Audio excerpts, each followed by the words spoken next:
Hi అండి. నా తమ్ముళ్ళకి, నా సిస్టర్స్‌కి, నా బ్రదర్స్‌కి, అందరికీ, అమ్మలకి, అక్కలకి, నా సబ్స్క్రైబర్స్‌కి మెయిన్‌గా ప్రతి ఒక్క వీడియో ఓపికగా చూస్తున్నారు, వింటున్నారు. ఎంతో కొంత నా నుంచి నేర్చుకుంటున్నారు అనుకుంటున్నాను. మీకు తెలిసిన దాంట్లో నాదొక కొంచెం యాడ్ అవుతుంది. చాలా థ్యాంక్స్ అండి. మంచి సపోర్ట్ చేస్తున్నారు. ఇది లోక కళ్యాణం అయితే కాదండి. 10 మందికి మనం చేసే మేలండి. దీని ప్రభావం ఎలా ఉంటుందో అనేది అందరికీ తెలుసు. బహుశా ఈరోజు నేను వీడియో పెట్టకపోవచ్చు. ఇప్పుడు మాత్రం పెడుతున్నానండి. ఎందుకంటే 10:30 కల్లా ఇంకొక 3 అవర్స్‌లో, అంటే ఇప్పుడు 7:35 అయింది ఈరోజు. అంటే సండే 10:30కి అది సింగపూర్ నుంచి వేరే వాళ్ళు వస్తున్నారు.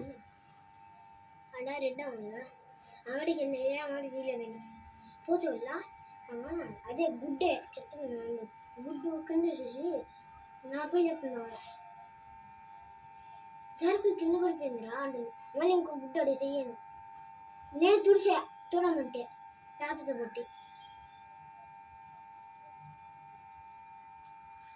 డబ్బులు తీసుకుని అదండి. సింగపూర్ నుంచి వేరే వాళ్ళు వస్తున్నారు. వాళ్ళు బహుశా రీచ్ అయ్యారంట. నాకు కాల్ చేశారు మార్నింగ్ ఎర్లీగా. అక్కడ నుంచి ఒక 3 అవర్స్ పడుతుంది. చెన్నై సెంట్రల్లో, అదే చెన్నై ఎయిర్పోర్ట్లో దిగారంట. సింగపూర్ కాదండి, సింగపూరే. ఎందుకంటే మనం ఇచ్చిన రేకులు అంటేనే రేణిగుంట ఎయిర్పోర్ట్లో కానీ, లేదంటే ఇక్కడ కానీ ఆగిపోతున్నాయండి. చెన్నై ఎయిర్పోర్ట్లో ఆగిపోతున్నాయి. అవతల వాళ్ళకి రీచ్ కావట్లేదు. రిటర్న్ వాళ్ళు వచ్చి తెచ్చుకొని, వాళ్ళకి ఏదో వీసా టైప్ ఏదో ఉంటుందంట, గ్రీన్ కార్డ్ అని. నాకు ఐడియా లేదు. మన ఆధార్ కార్డ్ లాంటిదంట వాళ్ళకి. అది వాళ్ళు తీసుకొచ్చుకొని వాళ్ళకి చూపించుకొని కొంత అమౌంట్ వాళ్ళకి పే చేసి, అంటే 3,000 నుంచి 5,000 దాకా ప్లే చేసి ఆ రేకుని తీసుకెళ్ళాలంట. దాని ప్రాసెస్ ఏంటో నాకు తెలీదు. అందుకని డైరెక్ట్గా వాళ్ళే వస్తున్నారు. ఆల్రెడీ రేకు రెడీ చేసి పెట్టారండి. పెద్దది అయితే ఎంత వస్తుంది రేకు, దగ్గర ఎంత వస్తుంది కాల్ స్టార్ట్ అయిపోయింది. ఎక్కువ వీడియో పెట్టండి, సాయంత్రం చేస్తాను వీడియో.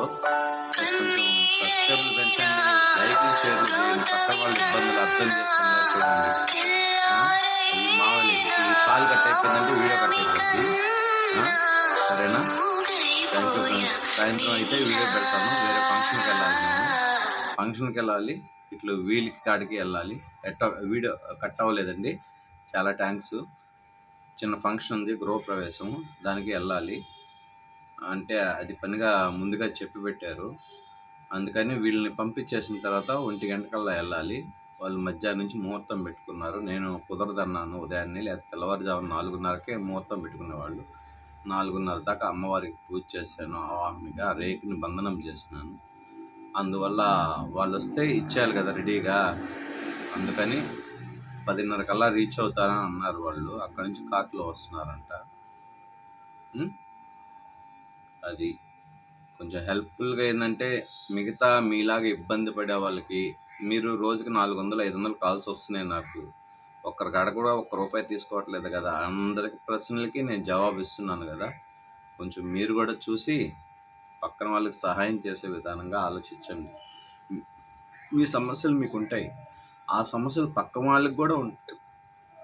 వాళ్ళకి కూడా ఉంటాయండి. అది మనం అర్థం చేసుకోక్కర్లేదు. ఆ వాట్సాప్, ఫేస్బుక్, ఇన్స్టాగ్రాము, ఇంకా చాలా ఉన్నాయి కదా, ట్విట్టర్ అని చాలా యాప్లు ఉన్నాయి కదా. వాటిలో మీకు తెలిసిన సేపులో మీరు చాలా వీడియోలు చూస్తుంటారు. ఖాళీ టైంలో ఏదన్నా 1 అవర్ దొరికినప్పుడు పక్కన వాళ్ళకి షేర్ చేయండి. ఏదైనా ఇబ్బందులు వాళ్ళకి రీచ్ అయింది అనుకోండి, వాళ్ళు నాకు కాల్ చేస్తారు. వాళ్ళకి ఒక రెమెడీ చెప్తాను, వాళ్ళు అక్కడే చేసుకుంటారు. హ్యాపీగా ఎక్కడికి పోరు, ఎవ్వరు డబ్బులు పోగొట్టుకోరు, ఏ బాబాల దగ్గరికి పోరు, ఏ గురువుల దగ్గరికి పోరు. వాళ్ళు ఏంటంటే యూట్యూబ్లో వచ్చే చిన్న చిన్న మంత్రాలు పట్టుకొని దాన్ని రాసుకొని, పేపర్లు రాసుకొని, వాళ్ళు పఠనం చేసుకొని నేర్చుకొని ఒక 10 రోజులు 15 రోజులు ఉచ్చారణ చేసుకొని అవి మీకు గురువుల కింద ఇచ్చేస్తారు వాళ్ళు. దానివల్ల మీరు చాలా ఇబ్బందులు ఎదుర్కొంటారు. ఫ్యామిలీ నష్టపోద్ది, బిడ్డలు అన్యాయం అయిపోతారు, పైగా ఆస్తిపాస్తులు పోతాయి. అవి ఎందుకంటే రివర్స్ అవుతాయి ఆ మంత్రాలు. బీజాలు లేని మంత్రం పనికిరాదండి. గురు విద్య లేని విద్య అంతకంటే పనికిరాదండి. దానికి ఎగ్జాంపుల్ చాలామంది ఉన్నారండి. కర్ణుడు ఒకడు గురు విద్య తీసుకున్న శాపగ్రస్తం అయిపోయింది. ఆఖరిని అన్ని సహాయం చేసినా కూడా ఏం ఉపయోగం లేకుండా పోయింది ఆయన ఒకడు. తర్వాత ఏకలవ్యుడు గురువుని బొమ్మగా చేసుకొని గురు విద్య నేర్చుకున్నా కూడా గురువు స్వయంగా లేనందువల్ల ఆయన బొటనవేలుతో పాటు పోయింది. సరస్వతి కటాక్షం కూడా పోయింది. కానీ విద్య పోయింది. ఆయన వెళ్ళిపోయాడండి. ఎంతటి మహానుభావులైనా సరే గురు విద్య లేనిదే ఎంత సిద్ధి పొందాలన్నా కనీసం సిద్ధి పొందిన గురువు చేత చిన్న మంత్రమైనా పఠించుకోవాలండి. ఇది సహజము. చాలామంది గురు విద్య కావాలి, గురు విద్య కావాలి, గురు విద్య కావాలి అని చెప్పి అడుగుతున్నారండి. ఇస్తాను.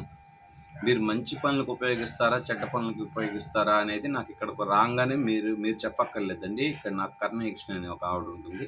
ఆవిడ మీరు గుమ్మం తొక్కగానే చెప్పేస్తుంది. చెప్పినప్పుడు నేను ఇవ్వాలా లేదా అని నాకు ఆల్రెడీ ఒక మైండ్కి వచ్చేస్తుంది. దాన్ని బట్టి ఇవ్వను అన్నమాట. మీరు ముందుగా మంచి నిర్ణయంతో వస్తే మాత్రం ఖచ్చితంగా ఇస్తానండి.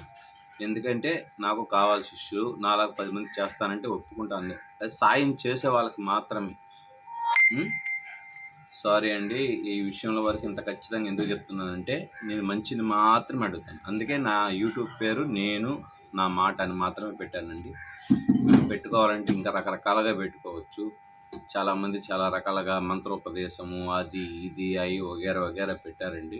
నేను అసలు వీడియోలు ఇంతవరకు చెప్పలేదు మంత్రోపదేశం ఇస్తాను నేను గురువుని, మీరు శిష్యులుగా రాండి అని ఎవరికి చెప్పలేదండి. గమనించలేరు. దగ్గర 150 వీడియోల్లో 73 వీడియోలు డిలీట్ చేశాను. కొత్త సబ్స్క్రైబర్స్ అడుగుతున్నారు పాత వీడియోలు మేము ఏం చేయాలండి అని. పొరపాటు నాది. ఎందుకంటే మెమరీ కార్డు కొనుక్కోలేదని, స్టోరేజ్ సరిపోద్ది అనుకున్నాను నా వీడియోలకి.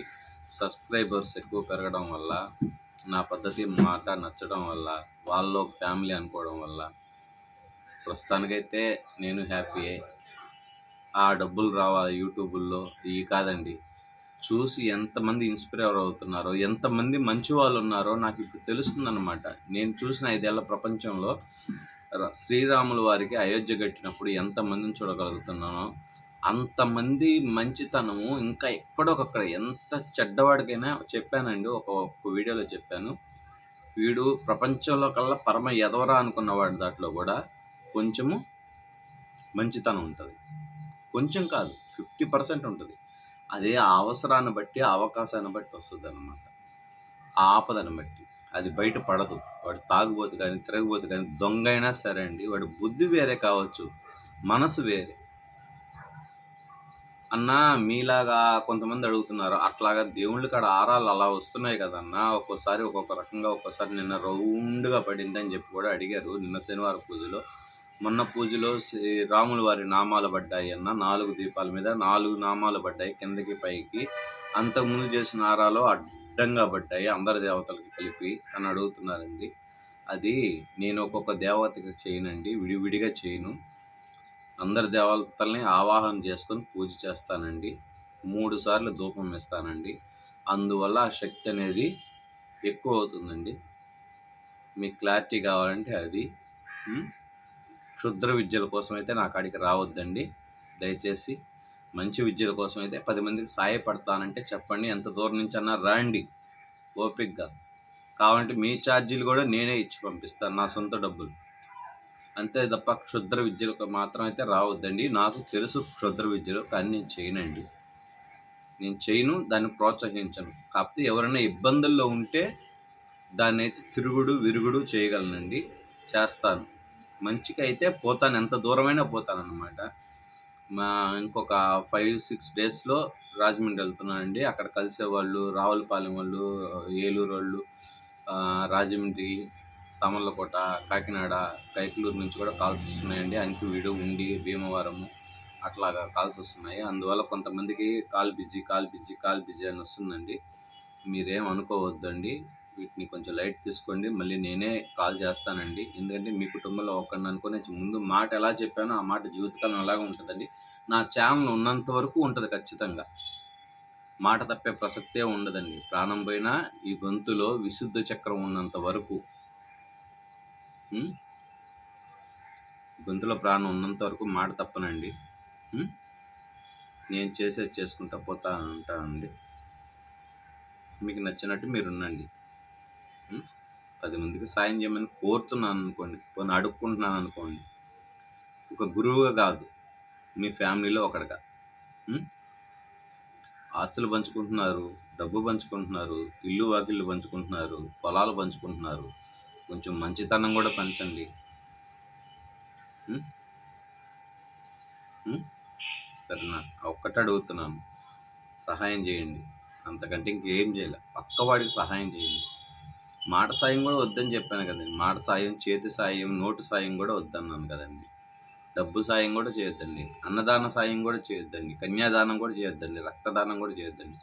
పక్క వాళ్ళ ఇబ్బందులు గమనించండి. మీకు శత్రువులైనా సరే ఊరిని షేర్ చేసేదిలేండి. మీ వల్ల బాగుపడ్డారనుకోండి, వాళ్ళు మీకు శత్రువులైనా సరే ఆ పుణ్యఫలం అనేది మీకు దక్కుతుంది. దానివల్ల మీ పిల్లలు బాగుంటారు, మీ వ్యాపారం బాగుంటుంది, మీకు నెగిటివ్ ఏమన్నా ఉంటే పోద్ది. దీంట్లో పక్క వాళ్ళ మంచి కోరుకుంటామో, ఎప్పుడు మనం కోరుకుంటామో ఆటోమేటిక్గా లక్ష్మీదేవి సంతసిస్తుందండి. అర్థమవుతుందండి? పక్క వాళ్ళ మంచి ఎప్పుడు మనం కోరుకుంటామో ఆటోమేటిక్గా మనం ఎప్పుడు తప్పు చేయకుండా, తప్పు చేస్తాడండి, మానవ సహజం అది తప్పు అనేది.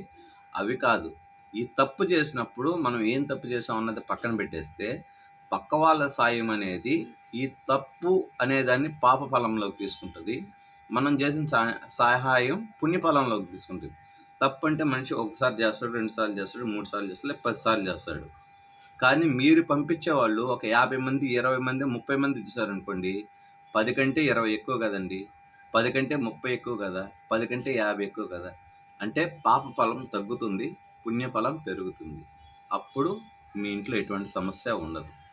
మీకు క్లారిటీగా చెప్పానండి. ఈరోజైతే వీడియో ఏం పెట్టలేను. చెప్పాను కదా, ఒక గృహప్రవేశానికి పోవాలి. సింగపూర్ నుంచి వేరే వాళ్ళు వస్తున్నారు, 10:30 కల్లా వస్తారు. ప్లస్ గుంటూరు నుంచి కూడా ఇంకొకరు వస్తున్నారండి. వాళ్ళు వచ్చినప్పుడు వీడియో ఆన్ చేస్తాను. ఒక 15 నిమిషాలు, 20 నిమిషాలు ఉంటుంది. 1 అవరే ఉంటారు వాళ్ళు ఉంటే బహుశా. వాళ్ళకి ఇచ్చేటప్పుడు, సింగపూర్ వాళ్ళకి ఇచ్చేటప్పుడు మాత్రం వీడియో తీయొద్దని చెప్పారండి. ముందుగా చెప్పారు. నేను వీడియో తీసుకుంటాను అక్క అని అన్నాను. వద్దు, తీయొద్దు అని అన్నారు. సరే అండి అని చెప్పాను. వాళ్ళకి నచ్చినట్టు పోతేనే కదా, నేను మీకు నచ్చినట్టు ఉంటేనే కదండి మీకన్నా నచ్చేది. సరేనా అండి? ఎవరిని ఇబ్బంది పెట్టనండి, నేను ఇబ్బంది పడనండి. అది సర్దుకుపోవడం నా తత్వం. నా ఫేస్లో చాలామంది కోపంగా ఉంటారండి. కాదండి, నా కోపం కాదండి, అది అమ్మవారి అనుగ్రహం ఉంటుంది కదా. పూజ చేసినప్పుడు ఆ ఆరా, ఆ పవర్ అనేది నా బాడీలోకి వచ్చినప్పుడు పక్కన వాళ్ళకి ఉగ్రంగా కనిపిస్తానండి. అది నాకు కూడా తెలియదండి, పక్కన వాళ్ళకి తెలుస్తుంది. కళ్ళు ఎర్రబడిపోయి, బుగ్గలు వాచి, కళ్ళు వాసి, కొంచెం బేస్ వాయిస్ వస్తుంది. అది నేను పూజ చేసేటప్పుడు కానీ, ఈ బొట్టు పెట్టుకున్నప్పుడు, కుంకుమ పెట్టినా, సింధూరం పెట్టినా, ఇంకేం పెట్టినా కానీ, ఈ మాల వేసానంటే కొంచెం సీరియస్గా ఉన్నట్టే కనబడతాను. కానీ నేను సీరియస్ కాదండి. మామూలుగా నేను ప్రకృతి ప్రేమికుడు అనమాట. పంచభూతాలని బాగా ఇష్టపడతాను అనమాట. చెట్టులు, పుట్టలు, కొండలు ఎలాంటి అంటే నాకు అలవాటు పడిపోయినాయి కాబట్టి అవి ఇష్టపడతానండి. సారీ అండి, సోదంతా చెప్తున్నాను. ఈ వీడియో చేయలేదనుకున్నాను, కానీ రేపు జూలై 24 నుంచి మీరు ఊహించని వీడియోస్ వస్తాయి. కాలజ్ఞానం చెప్తానండి, కాలజ్ఞానమే చెప్తాను. అంటే బ్రహ్మంగారి తీసుకొచ్చి చెప్తారా అని కాదండి. నేను స్వయంగా డేట్లు, టైము, ఇయరు, మంతు, డేటు, ఏ ఊరు, ఎక్కడ ఏం జరుగుతుందో, ఆ రోజు ఎవరు ఎలా చనిపోతారో అది కూడా చెప్తానండి. మెయిన్ నా సబ్స్క్రైబర్స్కి, చాలా ఓపికగా చూస్తున్న వాళ్ళకి, మీ టైంను స్పెండ్ చేస్తున్నందుకు చాలా థ్యాంక్స్ అండి. మీ ఓపికకి చాలా కృతజ్ఞతలండి. ఉంటానండి, బాయ్. థ్యాంక్ యూ అండి.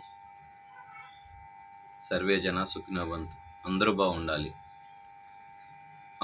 మా నోట్లోంచి ఒక వాక్ వచ్చిందంటే అందరూ బాగుంటారండి. సబ్స్క్రైబ్ చేసుకున్న ఈ వీడియోలు ఎవరెవరు ఉన్నారో వాళ్ళకి వెళ్ళిపోతుంది కదా. ఈ లాస్ట్ నేను అన్నమా, సర్వే జన సుఖినో భవంతు, ఇష్టకామ్య ఫలసిద్ధిరస్తు. అంటే మీరు ఏమనుకుంటున్నారో అవి జరగాలి, మీరు ఏది ఇష్టపడుతున్నారో అది జరిగిపోవాలి. మనస్ఫూర్తిగా అమ్మవారి ముందు కూర్చొని చెప్తున్నానండి, నేను ఖచ్చితంగా జరుగుతుంది. వాక్సిద్ధి పొందిన వాళ్ళు, సరస్వతీదేవి నాలుగు మీద ఉంటుంది మాకు, వినాయకుడు అధిష్టానం ఉంటుంది. వాళ్ళ మీద చెప్తున్నాను నేను. సర్వే జన సుఖినో అందరూ బాగుండాలండి. నా సబ్స్క్రైబర్స్కి ఇష్టకామ్య ఫలసిద్ధిరస్తు మనస్ఫూర్తిగా చెప్తున్నాను. ఆత్మార్పణం చేసుకొని చెప్తున్నాను.